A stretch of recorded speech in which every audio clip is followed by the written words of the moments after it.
Միացյալ Նահանգներն ընդլայնում է իր ազդեցության սահմանները եւ այդ հարցում վճռական է տրամադրված։ Վենեսուելայից հետո Վաշինգտոնի թիրախում են արդեն Գրենլանդիան եւ Կուբան։ Թեպետ ԱՄՆ պետքարտուղար Մարկո Ռուբիոն հայտարարել է, թե Գրենլանդիան գնելու տարբերակն է նախընտրելի, այդուհանդերձ Միացյալ Նահանգների նախագահը չի բացառել նաեւ ռազմական սցենարը։ Մասնագետների գնահատմամբ Թրամփի իրական նպատակը Գրենլանդիան չէ, այլ Դանիան։ Միջազգայնագետի համոզմամբ Թրամփի զավթողական քաղաքականությունն ուղղված է Չինաստան, Ռուսաստան, Իրան երակիդեմ։ Խնդիրը, որը փորձում է կամ փորձելու է լուծել Միացյալ Նահանգները, դա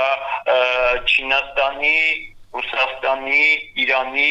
ազդեցությունը արևմտյան կիսագնդից, որը համարվում է Միացյալ Նահանգների ռազմավարական շահերի գոտին կամ հետաքրքրությունների գոտին, այստեղից դուրս մղելը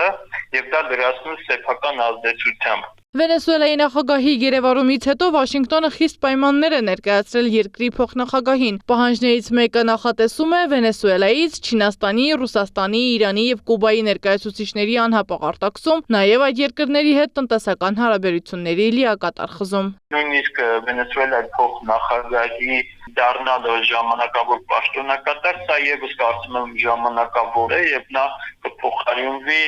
Միացյալ Նահանգների համար շատ ավելի լոյալ եւ շատ ավելի, այսպես ասենք, թե գաղափարական, թե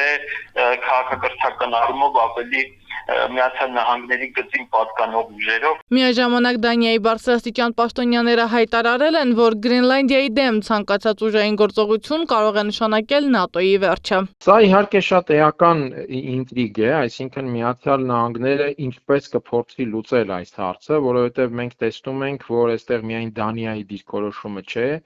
Բրիտանիայի վարչապետն էր հայտարարել, որ Գրենլանդիայի ճակատագիրը պետք է որոշեն Գրենլանդիայի բնակիչները եւ Դանիան,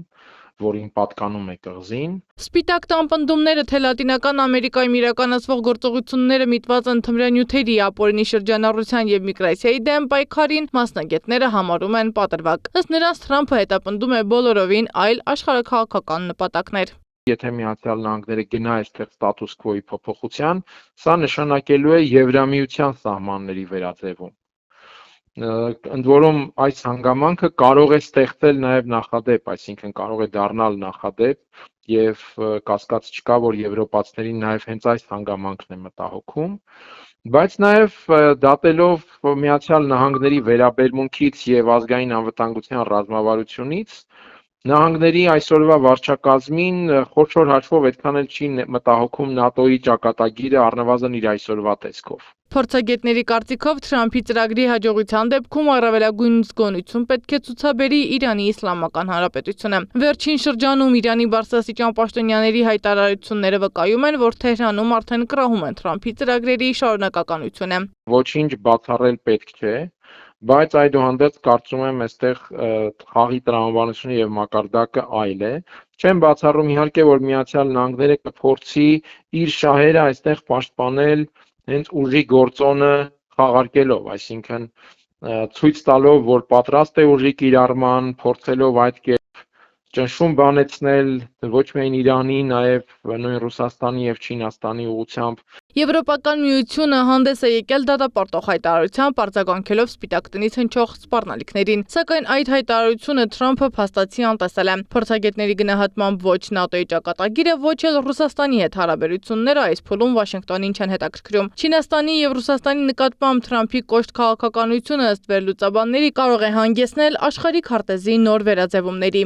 Սեդա Մակարյան, Գեղամ Ղազարյան, ABC Media։ Բաժանորդագրվեք YouTube-ի մեր ալիքին, հետևեք մեզ Facebook-ում, Instagram-ում, Telegram-ում, WhatsApp-ում եւ TikTok-ում կամ այցելեք պաշտոնական մեր կայքի 3w abcmedia.am։